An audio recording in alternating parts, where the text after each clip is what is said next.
A graça e a paz. Dando continuidade no nosso curso básico de vida cristã, nós estamos no módulo 1, no livro 2, Anjos, Homens e Pecado. Estamos no capítulo 7, o homem, imagem e semelhança de Deus. Na aula passada, nós vimos o tópico 2, que fala do homem criado à imagem de Deus. Nós entendemos que a imagem natural de Deus, gravada no homem, consiste dos seguintes elementos: o poder ou a capacidade de movimento próprio, o entendimento, a vontade e a liberdade. Por causa dessa imagem divina, todos os homens são, por criação, filhos de Deus. Nós também vimos que, nesse particular, está a diferença marcante entre o homem e os animais. Vimos também que só Jesus, o segundo Adão, possui em si mesmo o resplendor da glória e a expressão exata de Deus. Como diz ali em Hebreus, no capítulo 1, no verso 3. Ele, que é o esplendor da glória e a expressão exata do seu ser, sustentando todas as coisas pela palavra do seu poder, depois de ter feito a purificação dos pecados, assentou-se à direita da majestade nas alturas, ou da majestade na altura. Amém? Então, esse foi o tópico 2 que nós vimos na aula passada. Depois, se você quiser fazer uma revisão, vai lá, tem o nosso playlist, você pode estar atualizando e vendo todas essas matérias. Hoje nós estamos encerrando o capítulo 7, o tópico 3, que vai falar do destino do homem. Bom, nós podemos definir a imagem de Deus como sendo uma capacidade essencialmente relacional, que apresenta um tripé, um tríplice relação. Primeiro, relação com Deus, onde o Criador entra numa relação espiritual com as suas criaturas, caracterizada pelo amor e afetividade. Okay? 2, a relação com o próximo, onde os seres humanos criados, homem e mulher, são chamados para formar, para constituir comunidades. Relação 3, o 3, que fala da relação com a criação, onde o Criador estabelece os seres humanos como mordomos que cuidarão da criação. Amém?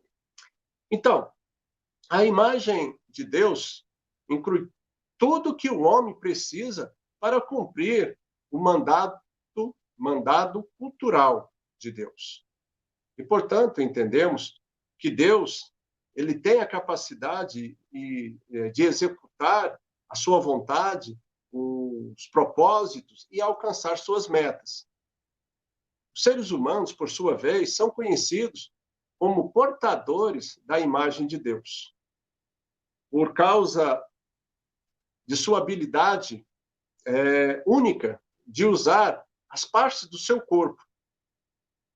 Para quê? Para expressar a sua personalidade, para expressar a sua espiritualidade, para expressar as suas virtudes.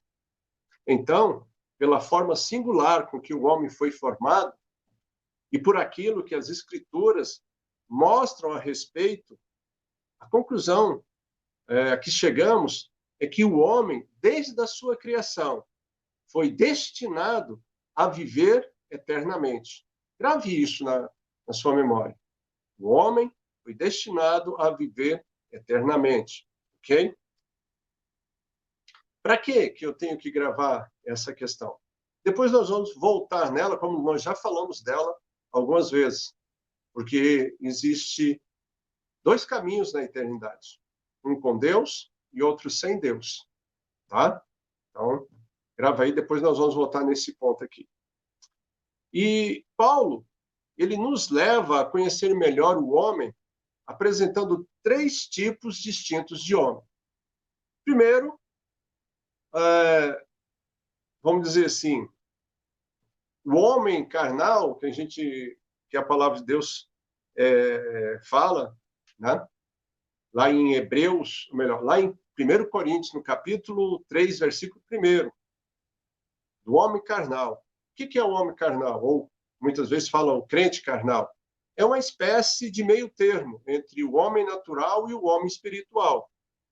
Ele se converteu, pelo que entrou nos primeiros estágios de regeneração, mas continua sendo derrotado por seus próprios e antigos impulsos.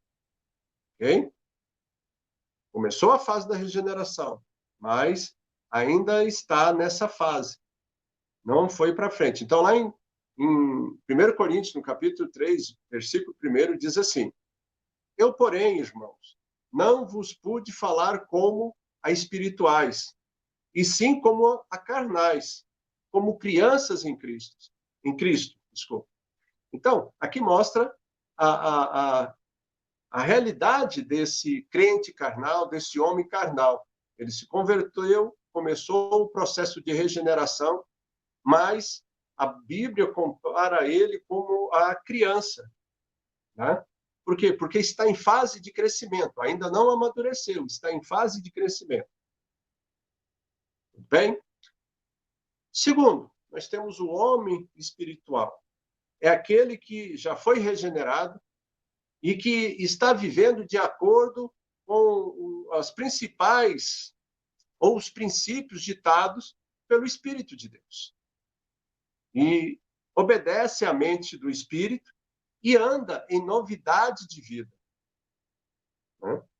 Observe a diferença entre o carnal e o espiritual. Em 1 Coríntios, no capítulo 2, versículo 15, diz: Porém, o homem espiritual julga todas as coisas, mas ele mesmo não é julgado por ninguém. Está no nível mais avançado do que o carnal. Amém? E o terceiro, o homem natural. É o homem que não se converteu e que pertence à antiga natureza humana, né? Que se movimenta pelos desejos, pela emoção. Né? 1 Coríntios, no capítulo 2, versículo 14. Ora, o homem natural não aceita as coisas do Espírito de Deus, porque lhes são loucura, e não podem entendê-las, porque elas se discernem espiritualmente. E ele não tem essa visão. Não tem essa visão. A visão dele ainda é do material, não consegue adentrar no plano espiritual. Assim, Paulo demonstra que o homem ele tem uma caminhada evolutiva, que sai do natural e busca atingir o espiritual. Tudo começa na conversão, ok? E aí segue o processo. Ele vai crescendo por ocasião da glorificação. De glória em glória, ele vai sendo estruturado, vai amadurecendo. Cada prova que vence, né, ele vai amadurecendo, ok? Portanto, até que o homem tenha acesso à vida eterna, até que o homem tenha acesso a essa vida eterna, ele foi também destinado para viver no mundo, para amar o próximo, para dominar a criação e para o louvor de Deus. Porque a nossa jornada, e nós já falamos isso aqui, nós estamos num processo, amados. O nosso processo começa com a nossa conversão. E ali é o nosso primeiro passo. Mas nós não podemos parar, nós temos que continuar na nossa caminhada, até nós sermos formados à imagem e semelhança de Cristo Jesus. Né? Assim como Paulo fala, olha, sedes meus imitadores, assim como eu sou de Cristo Jesus. Esse é o objetivo. Essa é a meta onde nós temos que chegar. Ok? Então, agora vamos ver cada um dessas destinações do homem. Primeiro, destinado a viver no mundo.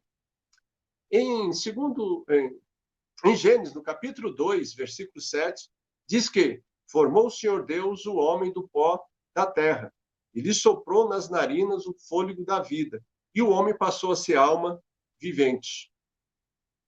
Isso é, irmãos, Deus fez o homem não somente como um corpo, ou como um corpo com uma alma, com vida, mas Deus o fez vida mesmo. Mas para falar, mas o que você quer dizer com isso, pastor? Eu quero dizer que o homem está destinado a viver e não a desaparecer com a morte física. Nós já falamos isso agora. O homem está destinado a viver eternamente. Mas lembre-se que em nosso corpo existe duas forças em ação: a morte e a vida. Deuteronômio, no capítulo 30, versículo 19, se você pegar a sua Bíblia e dar uma conferida, você vai encontrar ali que fala assim: os céus e a terra tomo hoje por testemunhas contra ti, que te propus a vida e a morte, a bênção e a maldição. Escolhe, pois, a vida para que vivas, tu e a tua descendência. Deus está falando para o homem assim: olha, eu estou te propondo, você que vai escolher, porque você tem essa capacidade de livre-arbítrio, de escolher o caminho que você quer. Eu estou te propondo a vida e a morte, a bênção e a maldição. O que você vai escolher? Agora imagina, se o Senhor entregar essa decisão nas suas mãos, o que você vai escolher? Qual a eternidade que você vai seguir? A com Cristo ou a sem Cristo? Tá? É uma opção, na realidade, que está na sua mão. É a capacidade que Deus te fez, porque Ele não te fez um autômato. Ele te fez uma pessoa que tem a capacidade de escolher os caminhos que quer andar. Né? Então, observe, de um lado está o desgaste natural que nos conduz para a morte. A humanidade, ela marcha em direção à sepultura. Nós temos que entender isso. A morte é uma herança comum a toda a raça caída. Do outro lado está o reabastecimento que fazemos através do alimento e do descanso, que vem sustentar a vida. Né? O poder da sua vida penetra em cada uma de nossas células. O poder da vida de quem? O poder da vida de Cristo, a fim de que nós possamos experimentar o seu poder e a sua vida no nosso corpo. Por isso que nós teremos um corpo transformado. Né? Gálatas, no capítulo 2, verso 20, diz: logo, já não sou eu quem vive, mas Cristo vive em mim. Se permanecermos em Cristo, a vida dele estará continuamente enchendo o nosso espírito e fluindo para o nosso corpo. Assim, nós seremos transformados. Amém? Segundo ponto, destinado para amar o próximo. Deus fez os animais e, em seguida, formou o homem. Você lembra da história? Contudo, viu Deus que o homem, dada a sua ascendência divina, não possuía nenhuma afinidade com os animais, mesmo. E é interessante nós observarmos que Deus não forçou Adão a exercitar amor pelos animais. Isso foi uma coisa natural do homem, esse relacionamento com os animais. Né? Diante disso, Deus viu que era bom, melhor, que não era bom que o homem estivesse só, e que ele iria fazer uma ajudadora idônea, alguém com quem ele pudesse partilhar todos os momentos da vida. Desde então, a Bíblia nos mostra que é perfeitamente do agrado de Deus que o homem viva preso aos seus semelhantes pelos laços fraternos do amor, da fraternidade. Nos evangelhos, nós temos a trajetória e o legado do amor ao próximo, deixado por Jesus aos seus discípulos e transmitido para a sua igreja. Né? Este foi o ensinamento mais profundo de Jesus Cristo, pois por meio dele é possível colocar em prática os outros mandamentos e ensinamentos, né? Porque quando praticamente Jesus, quando foi questionado, ele resumiu o amor, as leis, a dois princípios básicos: amar a Deus sobre todas as coisas e ao seu próximo como a ti mesmo, um primeiro e outro segundo. Ele mesmo acrescentou que você não consegue executar o primeiro mandamento, que é amar a Deus sobre todas as coisas, se você não conseguir amar o seu próximo. Porque como é que você pode dizer que você ama a Deus a quem você não vê e não ama o seu próximo a quem você vê? Então, para você amar a Deus, primeiro você tem que amar o seu próximo, né? Porque aí você teria condições de amar a Deus. Amém? Então, esse foi a segunda destinação do homem. Terceira destinação, para o domínio da criação. Deus, ao formar o homem, ele fez ele participe da obra e deu autoridade para ele para ser governador, administrador, né? Então, o plano governativo do universo estava na mão do homem, né? E nós podemos ver isso, se você abrir a sua Bíblia em Gênesis, no capítulo 1, versículo 27 ao 30. Capítulo 1, do versículo 27 ao 30. Diz assim: Criou Deus, pois, o homem, a sua imagem. A imagem de Deus o criou. Homem e mulher os criou. E Deus os abençoou e lhes disse: Sede fecundos, multiplicai-vos, enchei a terra e sujeitai-a. Sujeitai-a sobre as aves do céu, sobre todo o animal que rasteja pela terra. E disse Deus ainda: Eis que vos tenho dado todas as ervas que dão sementes e se acham na superfície de toda a terra, e todas as árvores em que há fruto, que deis sementes. Isso vos será por mantimento.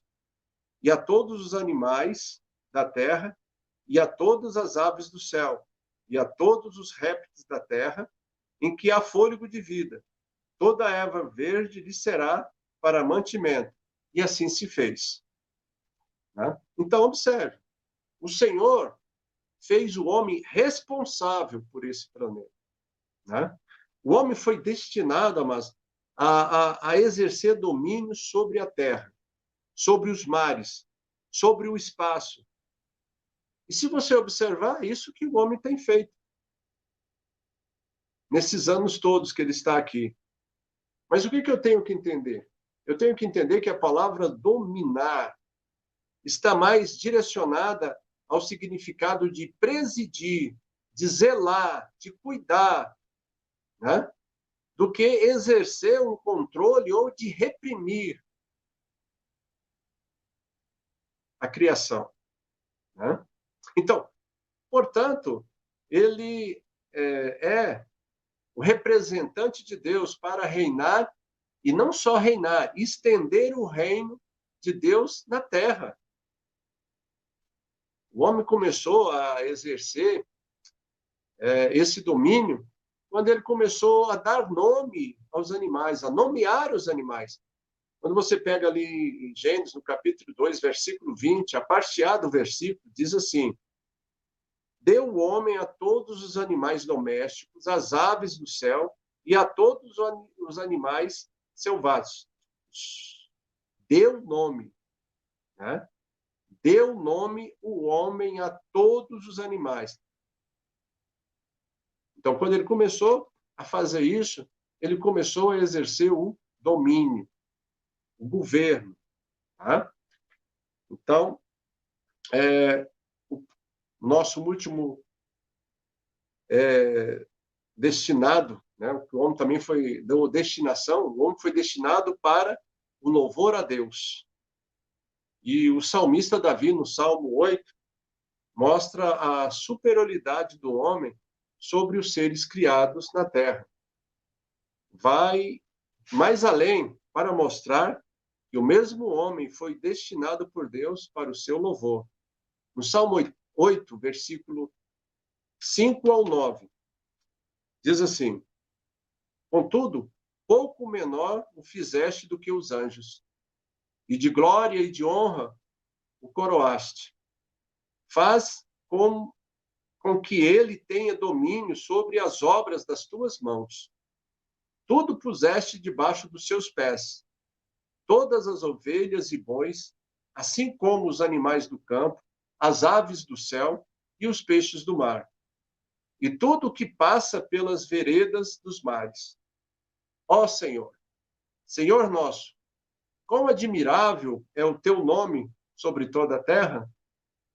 E o autor de Hebreus acrescenta, Hebreus 13:15, por meio dele, Jesus, pois ofereçamos a Deus sempre o sacrifício de louvor, que é o fruto de lábios que confessam o seu nome.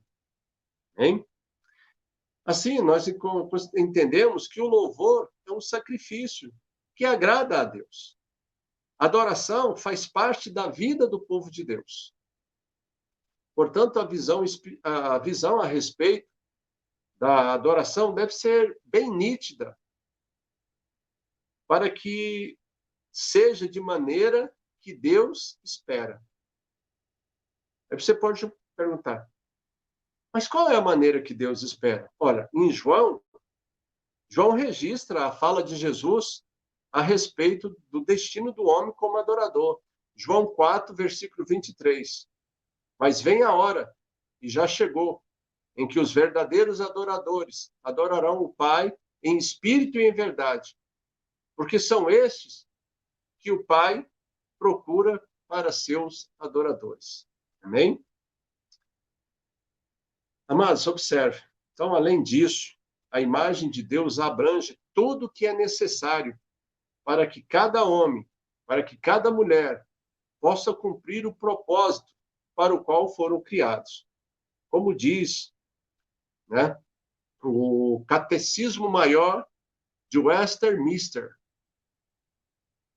diz assim, abre aspas, o fim supremo e principal do homem é glorificar a Deus e gozá-lo para sempre. Amém? Então, concluindo,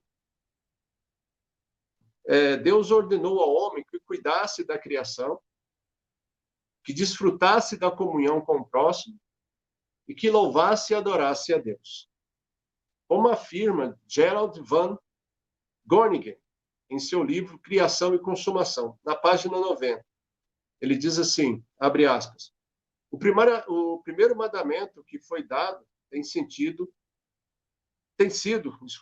corretamente citado como sendo o mandado cultural.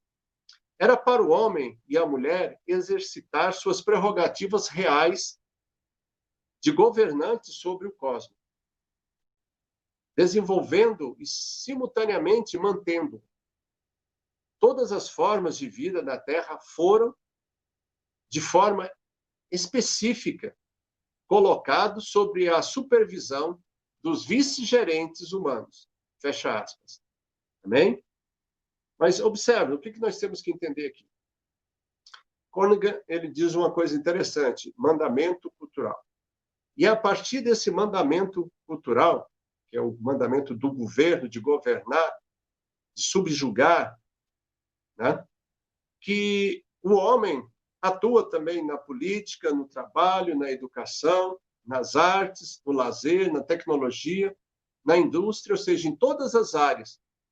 E se desenvolveria, pois este é o mandamento que oferece justificativa para o envolvimento do homem em todas essas atividades.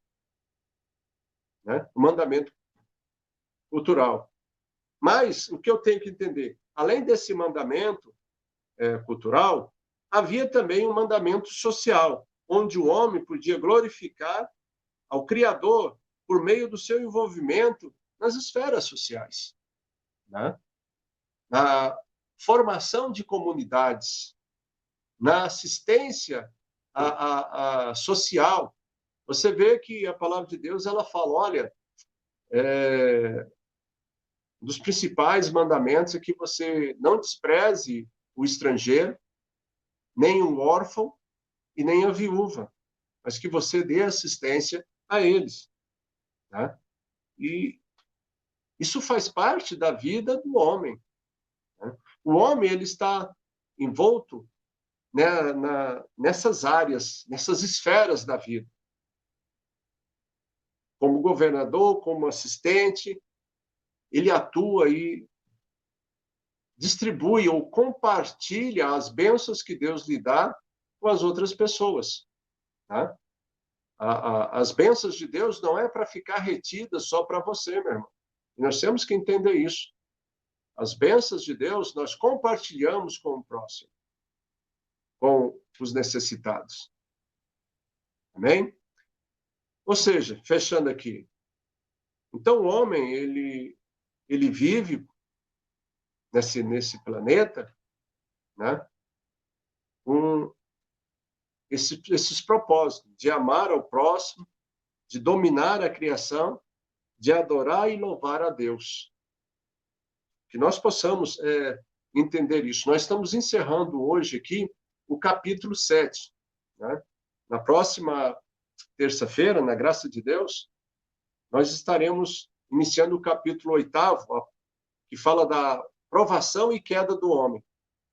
No tópico 1, nós vamos fazer um aprofundamento na árvore do conhecimento. Né? O que nós vamos ver nessa árvore do conhecimento? Eu deixo algumas questões para você já ir pensando daqui para lá. Será que o pecado do primeiro casal foi a relação sexual? Ou que a árvore do conhecimento... Melhor, o que é a árvore do conhecimento do bem e do mal? Né? Ela representa a tentativa do homem de ser igual a Deus?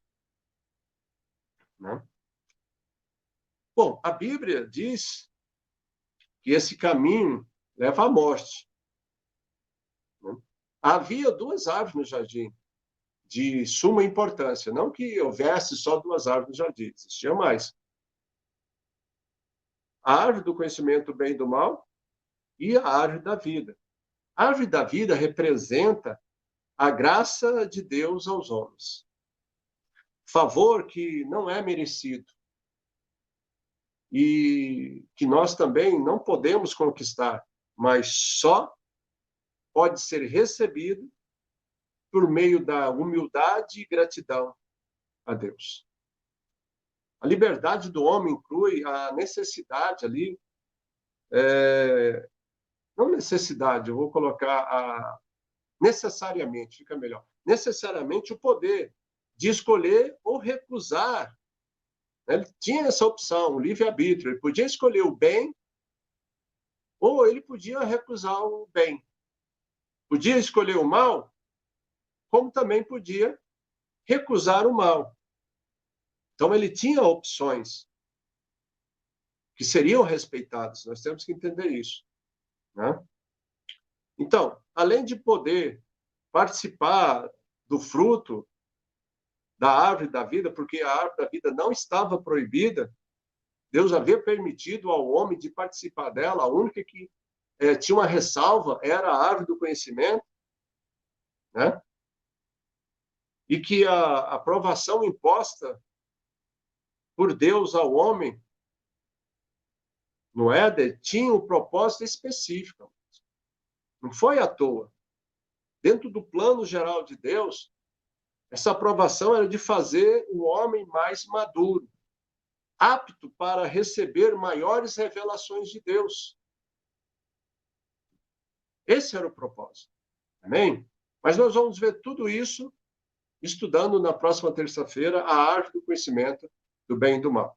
Bom, espero que você tenha gostado. Se você gostou, não esquece de deixar o seu like ou o seu dislike, se você não gostou. Né? Não esquece também de fazer as suas perguntas. Deixa ali as suas perguntas para nós podermos estar interagindo melhor com você e tirando e sanando todas as suas dúvidas. Amém? E se você estiver gostando do canal, não esquece de convidar seus amigos, parentes, para estar participando, porque juntos a gente pode amadurecer. Nós estamos num estágio de crescimento espiritual. E quando nós interagimos, discutimos certos pontos, nós temos a possibilidade de meditar melhor neles e de crescermos espiritualmente. Esse é o objetivo. Temos a maior satisfação quando tem uma pergunta, porque as perguntas fazem também com que a gente esteja meditando sobre aqueles pontos e vendo possibilidades, né? Que às vezes a gente deixa passar despercebido quando não se tem questionamentos. Amém? Que Deus abençoe os irmãos e até na próxima terça-feira.